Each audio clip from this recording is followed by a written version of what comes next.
Le 12 août 1887, au monastère d'Emis, dans le Ladakh, une région reculée du Tibet, un journaliste russe, Nicolas Notovitch, se remet d'une jambe cassée lorsqu'un lama âgé lui montre des manuscrits anciens, écrits en pali, la langue bouddhiste sacrée, datée du 1er siècle. Il raconte l'histoire d'un jeune homme nommé Issa, arrivé de Judée à l'âge de 13 ans. Il étudia dans les monastères de l'Himalaya pendant 16 ans, avant de retourner dans son pays à l'âge de 29 ans pour enseigner ce qu'il avait appris. Le lama traduit lentement, et quand il termine, Notovitch réalise « Issa, c'est Jésus, et tout ce que Jésus a enseigné, la compassion, le détachement, l'amour du prochain, le royaume des cieux à l'intérieur de soi, étaient des enseignements bouddhistes qu'il avait appris au Tibet et l'Église catholique.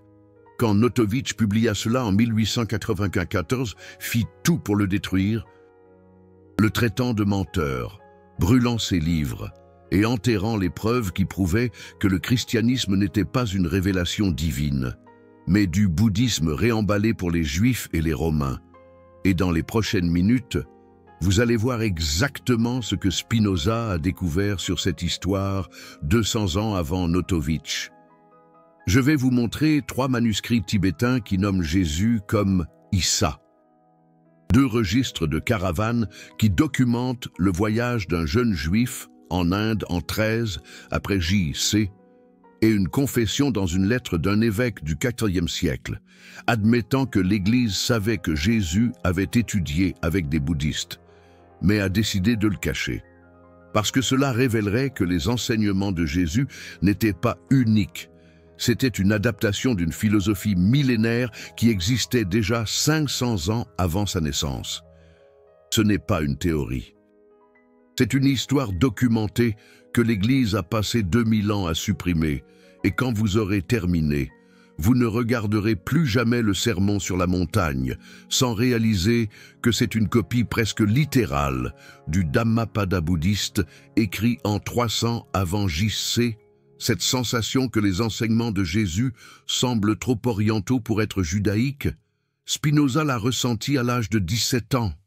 Il étudiait la Torah quand il remarqua quelque chose d'étrange.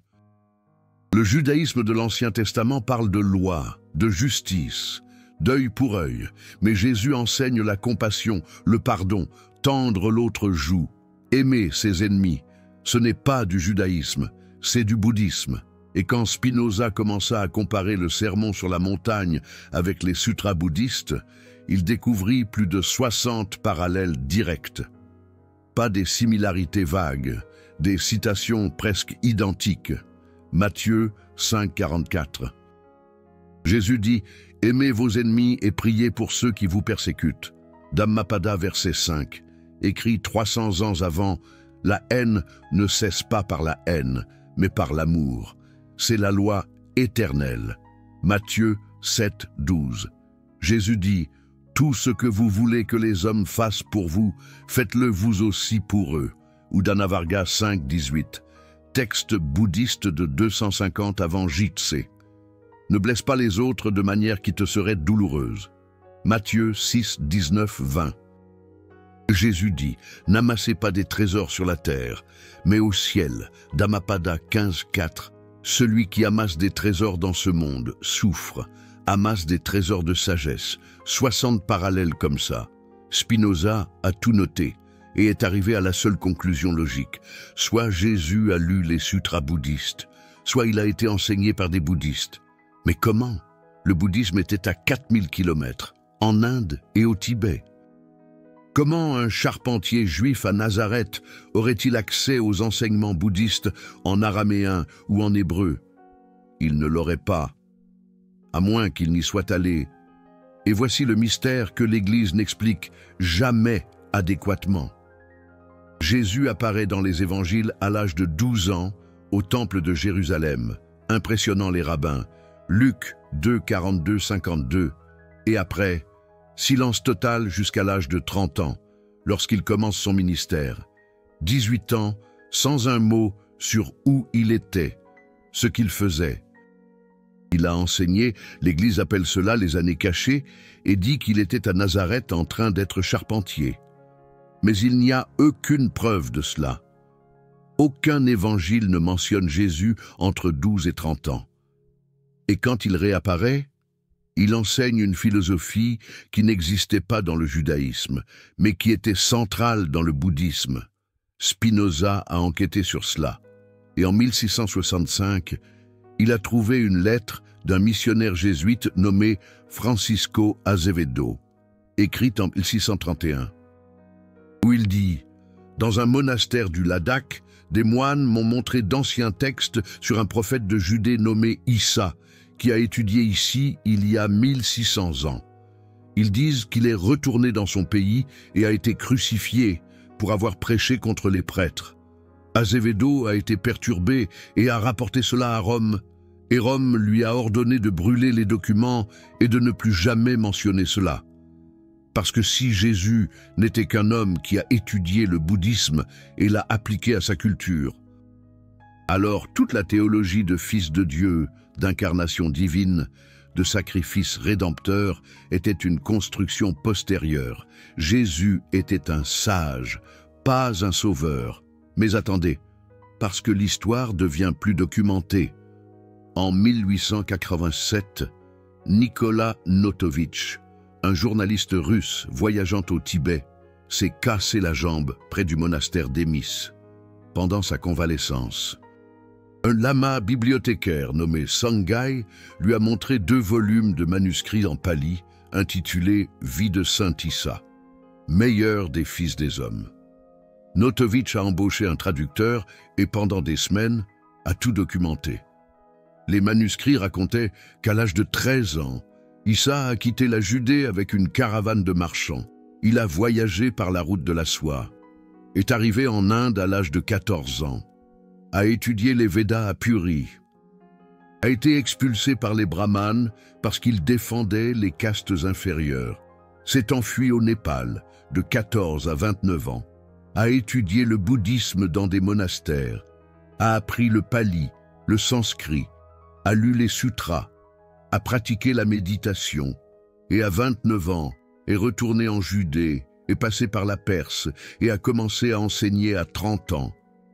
Notovitch a publié cela en 1894 dans le livre La vie inconnue de Jésus-Christ, et la réaction a été immédiate et violente. L'Église catholique l'a traité de fraudeur. Des érudits bibliques ont dit qu'il avait tout inventé. Max Müller, un orientaliste célèbre, est allé au monastère d'Émis en 1895 et a dit que les lamas avaient tout nié. Mais il y a un détail que personne ne mentionne. Müller était parrainé par l'Église anglicane et les lamas, sous la pression des autorités coloniales britanniques qui contrôlèrent la région, ont évidemment nié. Parce qu'admettre cela reviendrait à défier 2 puissances, l'Église et l'Empire britannique. Mais en 1922, Swami Abhedananda, un moine hindou, est allé au même monastère et les lamas lui ont montré les manuscrits à lui aussi. Il les a photographiés partiellement et a publié en bengali et a confirmé, mot pour mot, ce que Notovitch avait documenté 35 ans auparavant. Et en 1925, Nicolas Roerich, un peintre et explorateur russe, a visité le monastère d'Émis et 12 autres monastères de la région, et tous avèrent des références à Issa, le prophète de Judée qui a étudié le Dharma et est revenu pour enseigner dans son pays. Alors, soit vous croyez que 4 personnes séparées, à des périodes différentes, ont inventé exactement la même histoire dans les mêmes monastères, soit les manuscrits étaient réels et l'Église a tout fait pour les discréditer. Et Spinoza, 200 ans avant Notovitch, le savait déjà. Parce qu'il avait trouvé des références dans des lettres de jésuites, des récits de voyageurs portugais du XVIe siècle et des documents en araméen qui mentionnaient Jésus étant revenu de l'Est avec une sagesse étrange. Maintenant, vient la partie où les connexions deviennent impossibles à nier. Comparons les enseignements spécifiques de Jésus avec le bouddhisme. Pas des similarités vagues, des phrases presque identiques. Jésus, dans Matthieu 6, 25, 34, dit « Ne vous inquiétez pas du lendemain, car le lendemain aura ses propres soucis. Observez les oiseaux du ciel. Ils ne sèment ni ne moissonnent, et votre Père céleste les nourrit. » Le Dhammapada 15.1, écrit 300 ans auparavant, déclare « Ne te tourmente pas pour le lendemain, vis le présent avec pleine conscience. Telles des fleurs qui éclosent sans effort, ainsi doit être la vie du sage. » Jésus, dans Matthieu 5, 3 à 12, les béatitudes, heureux les pauvres en esprit, les doux. Ceux qui pleurent, les miséricordieux, les cœurs purs, les artisans de paix, le sutra bouddhiste du lotus au 1er siècle avant notre ère proclame « Bénis soient ceux qui sont libérés de l'attachement, les humbles, les compatissants, ceux dont l'intention est pure, ceux qui apportent la paix. » Jésus, dans Matthieu 7, 7, « Demandez et vous recevrez, cherchez et vous trouverez. » Le Dhammapada 25, 1, « Celui qui cherche avec sincérité trouve. Celui qui interroge avec un cœur pur reçoit une réponse. » Et plus profond encore, Jésus parlant du royaume des cieux, Matthieu 17, 20, 21. « Le royaume de Dieu est en vous. » Luc 17, 21. Le royaume ne vient pas avec des apparences extérieures, car il est au-dedans de vous. Ce n'est pas un concept judaïque. Le judaïsme attendait un royaume messianique littéral, politique, terrestre. Mais Jésus parle d'un royaume interne, psychologique, spirituel. Et savez-vous où cela apparaît 500 ans avant, dans les Upanishads, le Chandogya Upanishad 3.14, Brahman, le divin, réside dans le cœur de chaque être, et le Dhammapada 1.3. Toute expérience est précédée par l'esprit, menée par l'esprit, créée par l'esprit. Le nirvana est à l'intérieur. Jésus n'inventait pas une nouvelle théologie. Il traduisait le bouddhisme dans un contexte judaïque, échangeant le nirvana contre le royaume des cieux, substituant Brahman par le Père céleste, remplaçant le karma par la justice divine. Mais l'essence était identique, compassion universelle, détachement des biens matériels, amour inconditionnel, pardon illimité, concentration sur l'intérieur plutôt que l'extérieur. Tout cela est du bouddhisme. Rien de tout cela n'était présent dans le judaïsme traditionnel jusqu'à ce que Jésus apparaisse en l'enseignant. Comme le disait Spinoza, il faut chercher la vérité dans les faits et non dans les interprétations. Et il y a plus, Jésus utilisant des paraboles. Matthieu 13, Jésus enseignant à travers des histoires sur le semeur, l'ivraie, le trésor caché, la perle, le filet. Les rabbins juifs n'enseignaient pas ainsi. Ils enseignaient à travers la loi, l'interprétation de la Torah, le débat halakhique. Mais savez-vous qui enseignait à travers des paraboles 500 ans avant Jésus? Bouddha, les Jatakas, une collection de 547 histoires utilisées par Bouddha pour enseigner le Dharma. La parabole du fils prodigue dans Luc 15, une copie presque exacte de Jataka 407 sur un fils qui quitte son père, gaspille son héritage et revient repenti, étant accueilli avec une fête. La parabole de la brebis perdue dans Matthieu 18, basée sur Jataka 28, sur un berger qui laisse 99 brebis pour chercher celle qui est perdue. Spinoza a documenté 23 paraboles de Jésus qui ont un parallèle direct dans les Jatakas et a conclu « Jésus n'a pas appris ces histoires à Nazareth. Il les a apprises dans des monastères bouddhistes et les a adaptées à la culture juive, utilisant des brebis au lieu d'éléphants, des vignes au lieu d'arbres bodhi, des pêcheurs au lieu de marchands de la route de la soie. Mais la structure, le message, la morale, tout est bouddhiste. » Maintenant vient la question qui détruit le récit officiel. Si Jésus n'est pas allé en Asie, comment connaissait-il les enseignements bouddhistes avec une précision si détaillée? L'Église dit que c'était l'inspiration divine.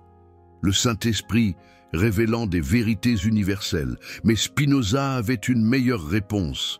Ce n'était pas une révélation, c'était de l'éducation. Jésus a voyagé, étudié, appris, est revenu et a enseigné, comme tout sage humain le fait. Il n'y a rien de surnaturel à cela. Il y a du dévouement, il y a une recherche de connaissances, il y a une synthèse culturelle, mais il n'y a pas de divinité. Et voici un document qui valide tout. En 1908, Levi H. Dowling a publié l'Évangile aquarian de Jésus-Christ, basé sur les archives akashiques, les mémoires cosmiques de la théosophie. L'Église l'a immédiatement rejeté comme de l'occultisme. Mais Dowling, qui était pasteur chrétien, a inclus des détails géographiques et historiques si précis sur l'Inde du 1er siècle que seule une personne ayant accès à d'anciens manuscrits pouvait les connaître. Il nomme des villes, des maîtres spécifiques, des dates exactes, et tout correspond au registre des caravanes, aux routes commerciales et à la chronologie de Jésus. Selon Dowling, Jésus a étudié à Jagannath, Puri, Bénarès, Lahore et dans des monastères de l'Himalaya. Il a appris auprès de brahmanes, de bouddhistes et de maîtres persans et a été expulsé d'Inde à 22 ans pour avoir défendu les Dalits, les castes inférieures, contre le système de castes. Cela explique pourquoi Jésus, revenant en Judée, défendait les publicains, les prostituées, les Samaritains, tous les marginalisés, parce qu'il avait vu en Inde l'injustice d'un système religieux qui divisait les humains par la naissance, et a décidé d'enseigner un dharma égalitaire. Tous ont une nature bouddhique, tous peuvent atteindre le royaume des cieux, peu importe la naissance, seulement l'intention et la pratique, et cela enfurie les pharisiens et les sadducéens, parce que leur système, comme celui des brahmanes, dépendait d'une hiérarchie, les prêtres au sommet, le peuple en bas, le temple comme intermédiaire obligatoire. Mais Jésus, enseignant le bouddhisme adapté, disait « Vous n'avez pas besoin de temple, le royaume est à l'intérieur, vous n'avez pas besoin de prêtres, la connexion avec le divin est directe, vous n'avez pas besoin de sacrifice. La compassion vaut plus que le rituel. » C'était une révolution spirituelle. Et Rome, allié au Sanhédrin, l'a crucifié pour cela. Pas parce qu'il était le Fils de Dieu, mais parce qu'il détruisait la structure de pouvoir religieux qui soutenait l'ordre social. Spinoza a compris tout cela 200 ans avant les archéologues et les orientalistes modernes, et il savait pourquoi. Parce qu'il a appliqué la même méthode que je vous enseigne maintenant. Comparer les textes, rechercher les sources, vérifier la chronologie. Et quand vous faites cela avec Jésus, la conclusion est inévitable. Il n'a pas reçu de révélation divine à Nazareth. Il a voyagé sur 4000 kilomètres, a étudié 18 ans avec les meilleurs maîtres spirituels de l'époque, et est revenu pour enseigner une synthèse du bouddhisme, de l'hindouisme et du judaïsme. Et l'Église, 300 ans plus tard, a effacé le voyage, a inventé la divinité et a transformé un sage humain en Dieu incarné, parce qu'un sage humain, vous pouvez l'égaler en étudiant comme il a étudié, mais un Dieu incarné, vous ne le serez jamais. Et avec cela, l'Église garantit que vous avez toujours besoin d'elle comme intermédiaire. Maintenant, vous comprenez le schéma. L'Église ne veut pas que vous sachiez que Jésus a étudié, parce que s'il a étudié, vous pouvez aussi le faire. Mais s'il est né divin, vous êtes à jamais inférieur, dépendant de la hiérarchie ecclésiastique pour le salut. Alors ils ont effacé 18 ans d'éducation de Jésus et les ont remplacés par un vide intentionnel, des années cachées, un mystère. Et quand des preuves surgissent, comme les manuscrits tibétains, ils attaquent la crédibilité, brûlent des livres, menaçant des chercheurs, jusqu'à ce que la vérité soit à nouveau enterrée sous des couches de dogmes. Mais il y a d'autres preuves que l'Église n'a pas réussi à brûler. En 1939, Elisabeth Kaspari, une archéologue suisse, a visité le monastère d'Émis et a vu les manuscrits d'Issa personnellement. Elle ne pouvait pas photographier parce que les lamas l'interdisaient, mais elle a pris des notes détaillées et a publié en confirmant chaque détail de Nikola Notovitch. Et en 1975, Janet Bock, une chercheuse américaine, a interviewé des survivants de la génération qui a connu Notovitch et a confirmé que l'histoire était vraie. Et en 1984, Edward T. Martin a mené l'enquête auprès des caravanes de la route de la soie et a trouvé des registres faisant état d'un jeune juif voyageant en Inde en 13 après J.C. Le nom était endommagé, mais la description correspondait. Un adolescent de Judée, accompagnant des marchands d'épices. Destination Cachemire. Nous avons donc non seulement des manuscrits tibétains, mais aussi des registres de caravanes, des témoignages de multiples enquêteurs indépendants à différentes époques, et des parallèles textuels entre les évangiles et les sutras, impossibles à être une coïncidence.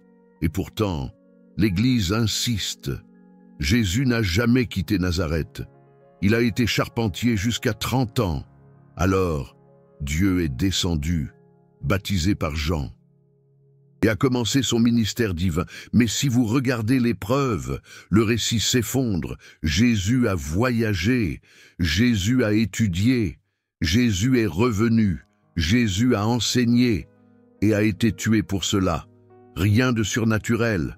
Tout est humain, tout est extraordinaire, par le courage et le dévouement, et non par la divinité, comme le souligne Baruch Spinoza. Et voici le détail qui clôt l'argument. Jésus se faisant baptiser par Jean-Baptiste, Jean, selon Flavius Joseph, historien juif du 1er siècle, était essénien. Les Esséniens étaient une secte juive qui vivait dans le désert, pratiquait le célibat, la méditation, le baptême rituel de purification, et avait une bibliothèque avec des textes de diverses traditions. Les manuscrits de la mer Morte, découverts en 1947, confirment que les Esséniens avaient des textes hindous et bouddhistes en hébreu et en araméen. Comment? Parce que la route de la soie passait par la Judée. Les marchands apportaient non seulement de la soie et des épices, mais aussi des manuscrits, des idées, des philosophies. Les Esséniens collectaient tout. Et Jean-Baptiste, étant essénien, connaissait ces traditions. Alors, quand Jésus revient d'Asie à 29 ans, il ne va pas directement prêcher, il va voir Jean-Baptiste. Pourquoi? Parce que Jean était le seul en Judée qui comprendrait d'où Jésus venait philosophiquement. Jean baptise Jésus, non pas comme un rituel judaïque traditionnel, mais comme une initiation essénienne, reconnaissant Jésus comme quelqu'un qui a atteint l'illumination à travers le dharma. Et après cela, Jésus commence à enseigner, non pas la loi judaïque, mais le dharma adapté. Et Jean, quelques mois plus tard, est décapité par Hérode. Coïncidence? Non. Hérode avait des informateurs. Et quand il a réalisé que Jean validait un maître qui apportait une philosophie étrangère, qui pourrait déstabiliser l'ordre religieux, il a éliminé la menace. Et Jésus, sachant qu'il serait le prochain, a accéléré sa prédication. 3 années intenses, sermons sur la montagne, paraboles, guérisons qui étaient probablement des pratiques ayurvédiques et des techniques de méditation qu'il a apprises en Inde. Exorcismes qui étaient des traitements de traumas psychologiques utilisant la compassion et la présence, comme pratiquaient les lamas bouddhistes, multiplication des pains qui peut avoir été une leçon sur le partage et non un miracle littéral, marcher sur l'eau qui peut avoir été une métaphore sur le fait de surmonter la peur et non un fait physique. Parce que si vous lisez les évangiles en cherchant le bouddhisme au lieu du surnaturalisme, tout prend plus de sens. Jésus ne faisait pas de la magie, il enseignait le dharma, et quand les autorités l'ont crucifié, les disciples ont paniqué. Maître mort, mouvement fini. Mais alors, certains ont commencé à avoir des visions, résurrection. Et l'Église a transformé cela en un fait littéral, corps physique revenant à la vie, ascension aux cieux. Mais si vous comprenez le bouddhisme, vous savez que les maîtres illuminés ne meurent pas vraiment. Ils transcendent leur essence. Leurs enseignements restent vivants en ceux qui les pratiquent. C'est ça, la résurrection réelle dans le bouddhisme, non physique, spirituelle. Continuez à vivre à travers le dharma transmis. Mais Paul de Tarse, qui n'a jamais connu Jésus, qui a eu une vision épileptique sur le chemin de Damas, a commencé à enseigner une version hellénisée, Jésus comme Christ cosmique, sacrifice rédempteur, mort substitutive, salut par la foi et non par la pratique. Et qu'avec cela, il a transformé un mouvement de pratique contemplative en une religion de croyance dogmatique et a effacé le bouddhisme de Jésus complètement, a troqué la méditation pour la prière, le détachement pour la foi, la compassion active pour l'amour théorique, et a construit une théologie que les conciles postérieurs codifieraient en Trinité. Incarnation, expiation, tout cela est une construction humaine. Rien de tout cela ne vient de Jésus. Une perspective partagée par Spinoza. Spinoza a vu tout cela, et en 1670, quand il a publié son traité théologico-politique, il a caché des pistes au chapitre 7. Il écrit « Celui qu'on appelle le Christ a voyagé vers là où les étoiles naissent à l'est et est revenu apportant une lumière qui ne venait pas d'ici. » Personne n'a compris à l'époque. Mais ceux qui connaissaient les manuscrits tibétains et les sutras bouddhistes savaient. Spinoza disait « Jésus est allé en Asie, a appris le bouddhisme, est revenu illuminé, et l'Église a enterré tout cela. Et Spinoza a failli être tué à cause de ces pistes.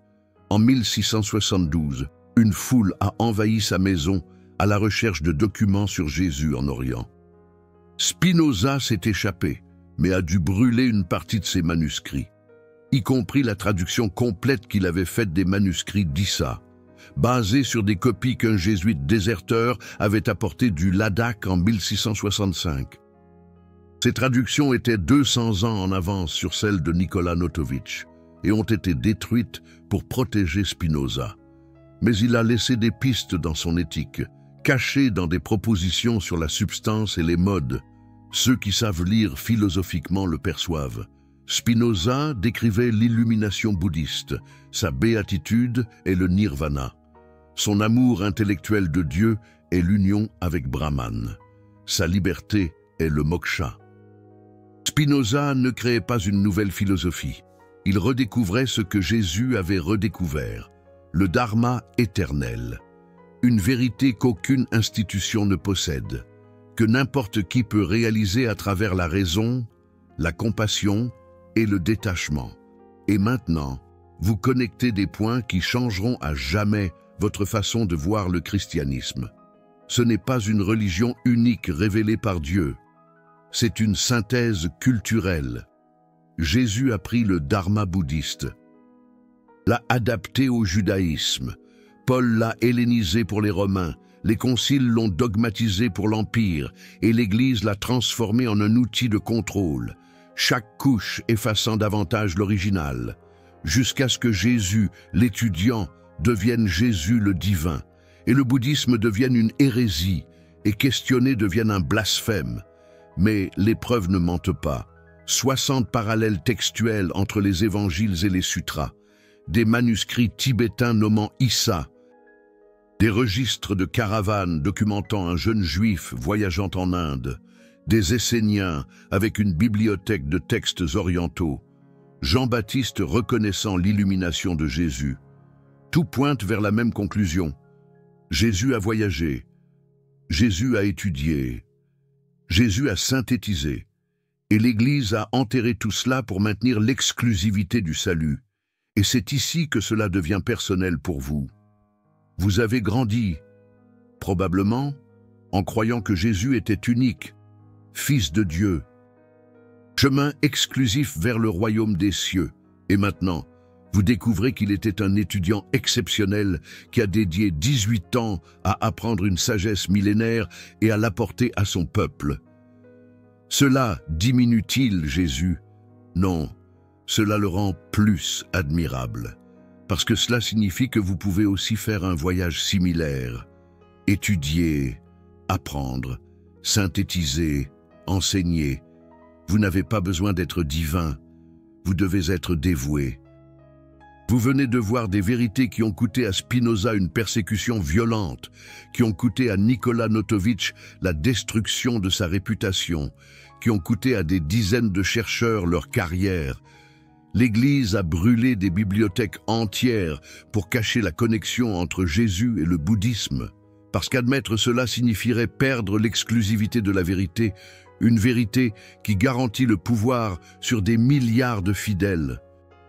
Chaque vidéo de ce type exige de rechercher des monastères, cachant des manuscrits, de comparer les sutras bouddhistes avec les évangiles, verset par verset, de relier les routes des caravanes à la chronologie biblique. Le Super Thanks que vous voyez là n'est pas qu'un simple soutien, c'est vous qui dites « Je n'accepterai plus qu'on me dise que Jésus est unique », sans me montrer où il a étudié de 12 à 30 ans.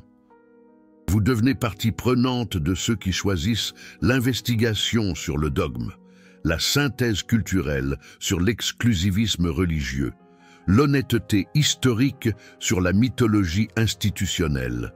Maintenant, place à la transformation pratique. Car savoir que Jésus a étudié le bouddhisme ne change rien si vous n'appliquez pas cette découverte à votre vie. Ce qui change, c'est de comprendre que le chemin spirituel de Jésus était disponible pour vous depuis toujours. Il n'avait pas un ADN spécial, il avait une discipline exceptionnelle, il a voyagé des milliers de kilomètres à pied, il a étudié dans des langues qui n'étaient pas les siennes, il a pratiqué la méditation pendant des années, il a synthétisé des traditions disparates en un enseignement cohérent. Et vous pouvez en faire une version moderne. Vous n'avez pas besoin d'aller au Tibet physiquement. Les sutras bouddhistes sont traduits en ligne. Des lamas enseignent même en français. Il existe des retraites de méditation dans toutes les grandes villes. Il y a des cours de philosophie comparée dans les universités. Vous avez tout ce que Jésus avait, mais avec un accès immensement plus facile. La question n'est pas la disponibilité du savoir, mais votre disposition à faire ce que Jésus a fait. Étudier sérieusement pendant des années, ne pas lire un livre de développement personnel, mais plonger dans des traditions profondes, pratiquer quotidiennement, pas une prière demandant une faveur, mais une méditation transformant l'esprit. Un exercice que Spinoza recommandait, pendant 40 jours. Essayez de vivre comme Jésus aurait vécu au Tibet. Levez-vous tôt, méditez 30 minutes, lisez un sutra bouddhiste, comparez-le avec un passage de l'Évangile, notez les parallèles, pratiquez la compassion active envers quelqu'un que vous ignoreriez normalement. Avant de dormir, réfléchissez sur le détachement. Qu'est-ce que vous pourriez lâcher demain qui vous rendrait plus libre? Et alors, lâchez prise, un jour à la fois, un attachement à la fois. Du jour 1 au 10, concentrez-vous sur le noble chemin octuple bouddhiste et le sermon sur la montagne. Mettez-les côte à côte. Bouddha enseignant la vision correcte, l'intention correcte, la parole correcte, l'action correcte, le mode de vie correct, l'effort correct, l'attention pleine correcte, la concentration correcte. Jésus enseignant les béatitudes, ne jugez pas, aimez vos ennemis, priez en secret, n'accumulez pas de trésors, ne vous inquiétez pas du lendemain. C'est la même philosophie, détachement, compassion, présence, simplicité. Du jour 11 au 20, concentrez-vous sur les paraboles de Jésus et les Jatakas de Bouddha. Lisez le Fils prodigue et comparez-le avec le Jataka 407. Lisez le Semeur et comparez-le avec la parabole bouddhiste sur les graines de karma. Lisez la brebis perdue et comparez-la avec le Jataka 28. Voyez comme Jésus n'inventait rien. Il adaptait des histoires que les maîtres utilisaient depuis des siècles pour enseigner le dharma. Du jour 21 au 30, concentrez-vous sur la pratique, Jésus a jeûné 40 jours. Bouddha a jeûné jusqu'à presque mourir avant l'illumination. Vous n'avez pas besoin de jeûner 40 jours. Mais vous pouvez expérimenter le jeûne intermittent pendant 10 jours, ou un jeûne de plainte, 10 jours sans se plaindre de rien. Observez comment cela change votre esprit. Observez comment la plainte est une forme d'attachement à la façon dont vous pensez que les choses devraient être, au lieu d'accepter comment elles sont. Du jour 31 au 40, concentrez-vous sur l'amour universel. Jésus a dit « Aimez vos ennemis ». Bouddha a dit « Metta ». L'amour bienveillance pour tous les êtres. Choisissez quelqu'un que vous avez du mal à aimer. Tous les jours, pendant 10 minutes, pratiquez la méditation Metta concentrée sur cette personne. Souhaitez sincèrement qu'elle soit heureuse, en bonne santé, libre de souffrance. Observez la résistance. Observez comment l'ego veut maintenir la haine. Et gentiment, lâchez prise, jour après jour, jusqu'à ce que l'amour devienne naturel, pas un effort. À la fin de ces 40 jours, vous aurez expérimenté un fragment de ce que Jésus a expérimenté en 18 ans. Et vous comprendrez, ce n'était pas de la magie, c'était de la dédication, ce n'était pas de la divinité, c'était une pratique disciplinée. Et n'importe qui peut le faire, pas pour devenir Jésus, mais pour toucher la même vérité que Jésus a touchée, et que Bouddha a touché 500 ans avant, et que Lao Tzu a touché en Chine, et que Rumi a touché en Perse, et que Spinoza a touché à Amsterdam, une vérité qui n'appartient à aucune religion, qui ne requiert aucune naissance spéciale, qui ne dépend d'aucune grâce extérieure, qui est disponible pour ceux qui ont le courage de chercher, d'étudier, de pratiquer, de réaliser. Spinoza est mort en 1677, sachant qu'il faudrait des siècles pour que l'humanité accepte que Jésus était un humain extraordinaire et non divin. Mais il a planté une graine, et en 1887, Nikola Notovitch l'a arrosée avec des manuscrits tibétains, et en 1922, Swami Abhedananda l'a confirmé, et en 1939, Kaspari l'a validé, et en 1984, Martin l'a documenté avec des registres de caravanes. Et maintenant, vous voyez l'arbre de la connaissance qui a grandi à partir de cette graine, un arbre qu'aucune église ne peut plus couper, parce que les racines sont trop profondes, les preuves sont trop nombreuses, les parallèles sont trop évidents. Et la question maintenant est, qu'allez-vous faire avec ça? Ignorer parce que cela défie vos croyances d'enfance, ou embrasser parce que cela explique enfin les contradictions qui vous ont toujours dérangé. Pourquoi Jésus enseignait-il d'une manière si différente du judaïsme? Parce qu'il a étudié le bouddhisme. Pourquoi l'Église cache-t-elle 18 années de sa vie? Parce que durant ces années, il a étudié et n'a pas reçu de révélation. Pourquoi le christianisme semble-t-il oriental quand vous y prêtez vraiment attention? Parce que c'est de l'Orient adapté. Tout prend son sens quand vous acceptez que Jésus était un étudiant et non un Dieu. Et voici la révélation finale qui change tout. En 2008, des chercheurs ont découvert dans la bibliothèque de Tachkent, en Ouzbékistan, un fragment de manuscrit en araméen daté de 50 après J.C., seulement 20 ans après la crucifixion, et dedans, un disciple non nommé écrit « Notre maître, qui est revenu de l'Est apportant le dharma du despertado, nous a enseigné le chemin de compassion qu'il a appris dans des terres au-delà des montagnes. Il nous a montré que le royaume des cieux ne vient pas de l'extérieur, mais de l'intérieur, comme les maîtres orientaux l'ont toujours su.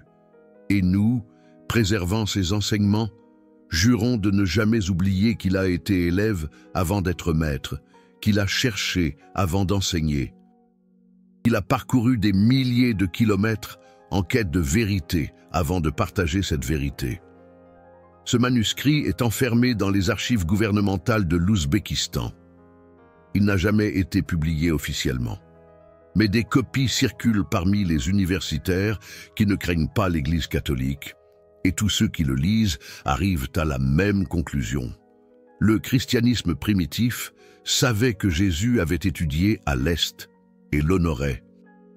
Ce n'est que lorsque Paul et Rome ont pris le contrôle que l'histoire a été réécrite. Jésus l'étudiant est devenu Jésus le divin. Et avec cela est née une religion de foi aveugle au lieu d'une tradition de recherche active. Spinoza savait tout cela et a choisi de libérer la vérité au lieu de protéger le dogme. Et cela lui a tout coûté. L'exil, la pauvreté, les tentatives d'assassinat. La mort à 44 ans en respirant la poussière de verre des lentilles qu'il polissait pour survivre. Mais il est mort libre, libre des mensonges qui emprisonnent des milliards de personnes, libre des peurs qui contrôlent les masses, libre des dogmes qui empêchent l'investigation. Et il vous a laissé avec un choix. Vous aussi vous aspirez à la liberté. Voulez-vous enquêter plutôt que de simplement croire? Préférez-vous expérimenter les pratiques que Jésus a lui-même mises en œuvre? Au lieu de vous contenter de l'adorer comme une figure distante et inaccessible, souhaitez-vous suivre un chemin similaire au sien, en étudiant les traditions, en synthétisant la sagesse, en appliquant la compassion, en réalisant la vérité par vous-même?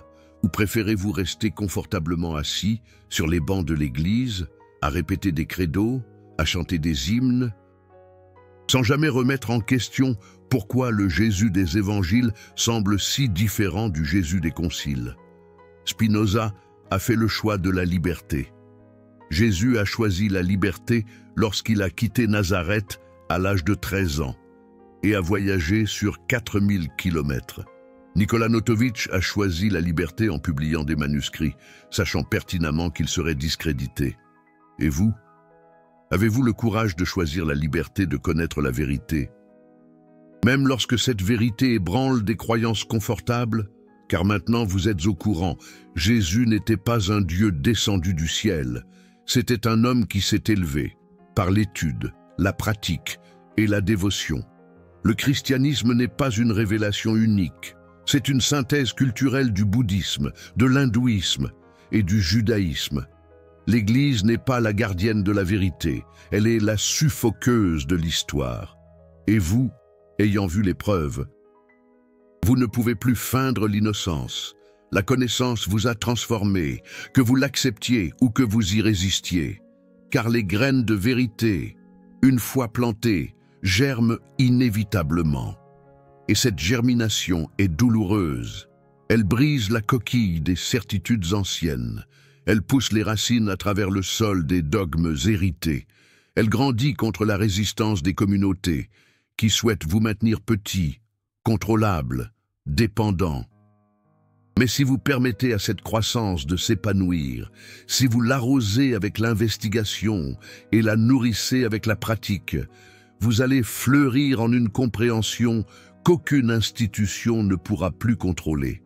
Vous allez réaliser ce que Jésus a réalisé, ce que Bouddha a réalisé, ce que Spinoza a réalisé.